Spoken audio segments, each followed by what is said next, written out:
Welcome to day 75 of our 260-day Bible reading plan. We are now on the 17th book of the Bible, the book of Esther. Chapter 1.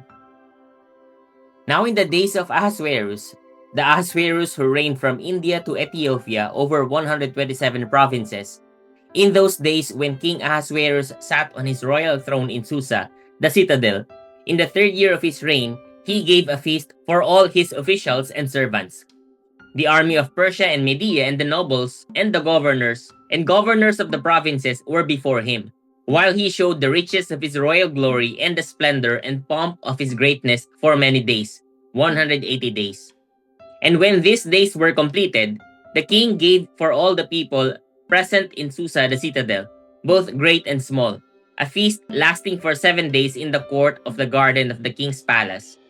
There were white cotton curtains and violet hangings fastened with cords of fine linen and purple to silver rods and marble pillars, and also couches of gold and silver on a mosaic pavement of porphyry, marble, mother of pearl, and precious stones.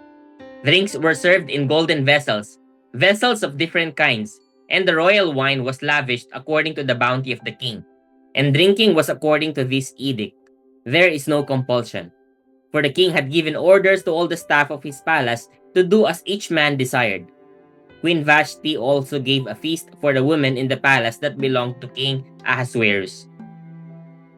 On the 7th day, when the heart of the king was merry with wine, he commanded Mehuman, Biztha, Harbona, Bigtha, and Abagtha, Zethar, and Carcas, the 7 eunuchs who served in the presence of King Ahasuerus, to bring Queen Vashti before the king with her royal crown, in order to show the peoples and the princess her beauty. For she was lovely to look at. But Queen Vashti refused to come at the king's command, delivered by the eunuchs. At this, the king became enraged, and his anger burned within him. Then the king said to the wise men who knew the times, for this was the king's procedure toward all who were versed in law and judgment, the men next to him being Karshena, Shethar, Admatha, Tarshish, Meres, Marsina, and Memucan, the 7 princes of Persia and Media, who saw the king's face, and sat first in the kingdom. According to the law, what is to be done to Queen Vashti, because she has not performed the command of King Ahasuerus delivered by the eunuchs? Then Memucan said in the presence of the king and the officials, not only against the king has Queen Vashti done wrong, but also against all the officials and all the peoples who are in all the provinces of King Ahasuerus.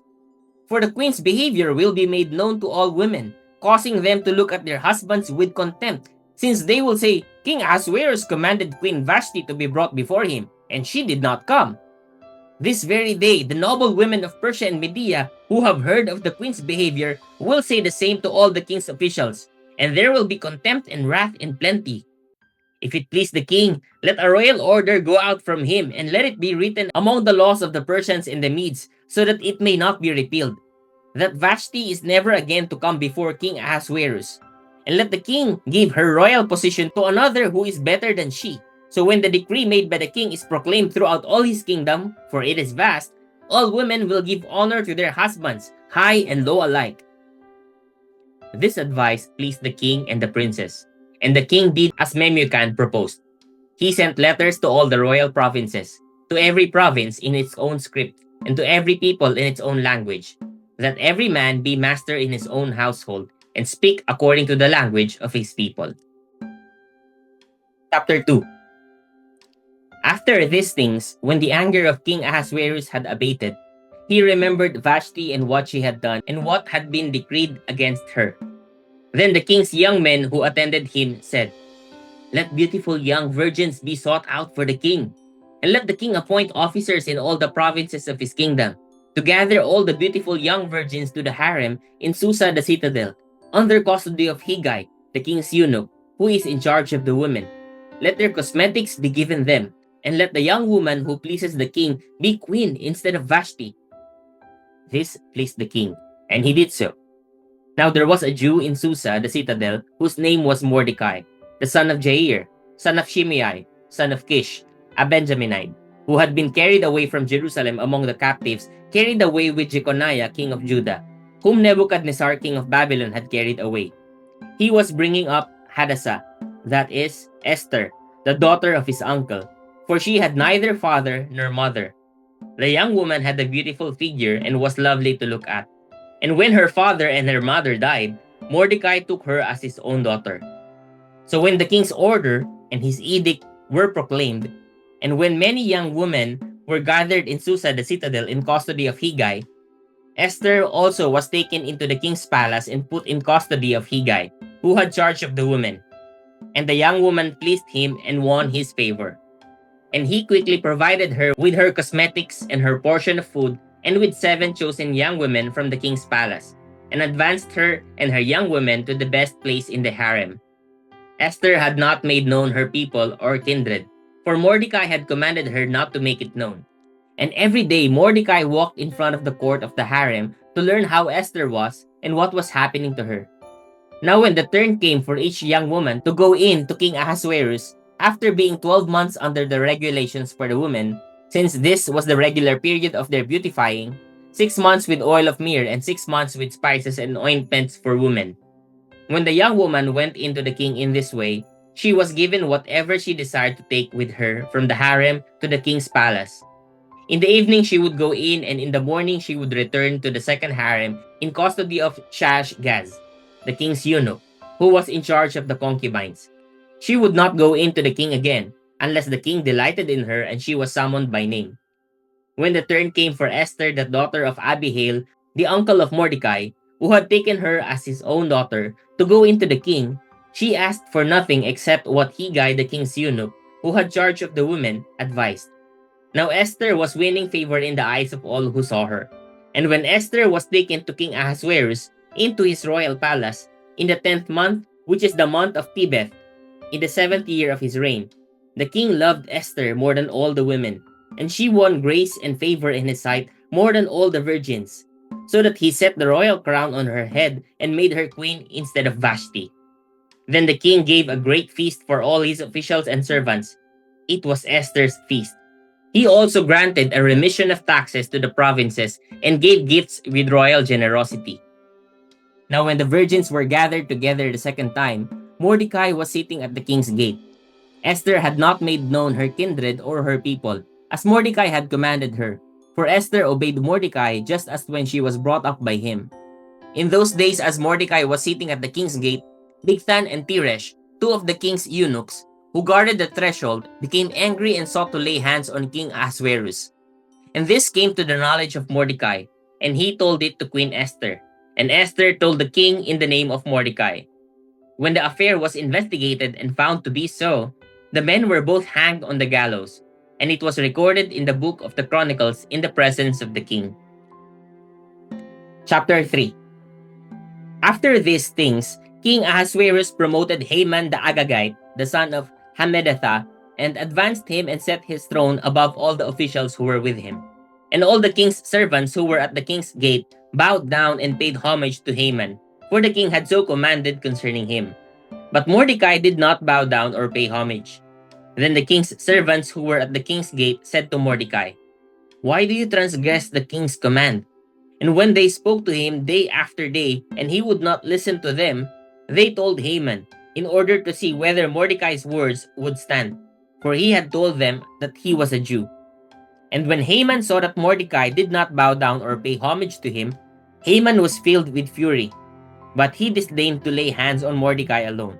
So, as they had made known to him the people of Mordecai, Haman sought to destroy all the Jews, the people of Mordecai, throughout the whole kingdom of Ahasuerus. In the first month, which is the month of Nisan, in the 12th year of King Ahasuerus, they cast pur, that is, they cast lots, before Haman day after day, and they cast it month after month till the 12th month, which is the month of Adar. Then Haman said to King Ahasuerus, "There is a certain people scattered abroad and dispersed among the peoples in all the provinces of your kingdom. Their laws are different from those of every other people, and they do not keep the king's laws, so that it is not to the king's profit to tolerate them. If it please the king, let it be decreed that they be destroyed, and I will pay 10,000 talents of silver into the hands of those who have charge of the king's business, that they may put it into the king's treasuries." So the king took his signet ring from his hand and gave it to Haman the Agagite, the son of Hammedatha. the enemy of the Jews. And the king said to Haman, "The money is given to you, the people also, to do with them as it seems good to you." Then the king's scribes were summoned on the 13th day of the first month, and an edict, according to all that Haman commanded, was written to the king's satraps, and to the governors over all the provinces, and to the officials of all the peoples, to every province in its own script, and every people in its own language. It was written in the name of King Ahasuerus, and sealed with the king's signet ring.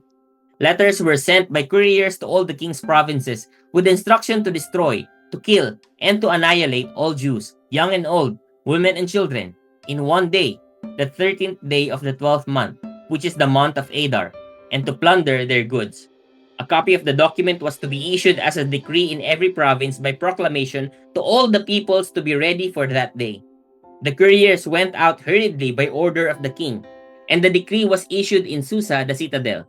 And the king and Haman sat down to drink, but the city of Susa was thrown into confusion. Chapter 4. When Mordecai learned all that had been done, Mordecai tore his clothes and put on sackcloth and ashes, and went out into the midst of the city. And he cried out with a loud and bitter cry. He went up to the entrance of the king's gate, for no one was allowed to enter the king's gate clothed in sackcloth.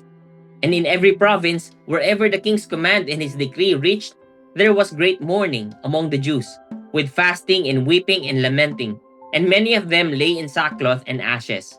When Esther's young women and her eunuchs came and told her, the queen was deeply distressed. She sent garments to clothe Mordecai, so that he might take off his sackcloth, but he would not accept them. Then Esther called for Hatak, one of the king's eunuchs, who had been appointed to attend her, and ordered him to go to Mordecai to learn what this was and why it was. Hatak went out to Mordecai in the open square of the city in front of the king's gate, and Mordecai told him all that had happened to him, and the exact sum of money that Haman had promised to pay into the king's treasuries for the destruction of the Jews. Mordecai also gave him a copy of the written decree issued in Susa for their destruction, that he might show it to Esther and explain it to her, and command her to go to the king to beg his favor and plead with him on behalf of her people. And Hatak went and told Esther what Mordecai had said. Then Esther spoke to Hatak and commanded him to go to Mordecai and say, "All the king's servants and the people of the king's provinces know that if any man or woman goes to the king inside the inner court without being called, there is but one law, to be put to death, except the one to whom the king holds out the golden scepter so that he may live. But as for me, I have not been called to come in to the king these 30 days. And they told Mordecai what Esther had said. Then Mordecai told them to reply to Esther, "Do not think to yourself that in the king's palace you will escape any more than all the other Jews. For if you keep silent at this time, relief and deliverance will rise for the Jews from another place. But you and your father's house will perish. And who knows whether you have not come to the kingdom for such a time as this?" Then Esther told them to reply to Mordecai, "Go, gather all the Jews to be found in Susa, and hold a fast on my behalf. And do not eat or drink for 3 days, night or day. I and my young women will also fast as you do. Then I will go to the king, though it is against the law. And if I perish, I perish." Mordecai then went away and did everything as Esther had ordered him. Chapter 5. On the third day, Esther put on her royal robes and stood in the inner court of the king's palace, in front of the king's quarters, while the king was sitting on his royal throne inside the throne room opposite the entrance to the palace. And when the king saw Queen Esther standing in the court, she won favor in his sight, and he held out to Esther the golden scepter that was in his hand. Then Esther approached and touched the tip of the scepter. And the king said to her, "What is it, Queen Esther? What is your request? It shall be given you, even to the half of my kingdom." And Esther said, "If it please the king, let the king and Haman come today to a feast that I have prepared for the king." Then the king said, "Bring Haman quickly, so that we may do as Esther has asked." So the king and Haman came to the feast that Esther had prepared. And as they were drinking wine after the feast, the king said to Esther, "What is your wish? It shall be granted you. And what is your request? Even to the half of my kingdom it shall be fulfilled." Then Esther answered, My wish and my request is, if I have found favor in the sight of the king, and if it please the king to grant my wish and fulfill my request, let the king and Haman come to the feast that I will prepare for them, and tomorrow I will do as the king has said." And Haman went out that day joyful and glad of heart. But when Haman saw Mordecai in the king's gate, that he neither rose nor trembled before him, he was filled with wrath against Mordecai. Nevertheless, Haman restrained himself and went home, and he sent and brought his friends and his wife Zeresh.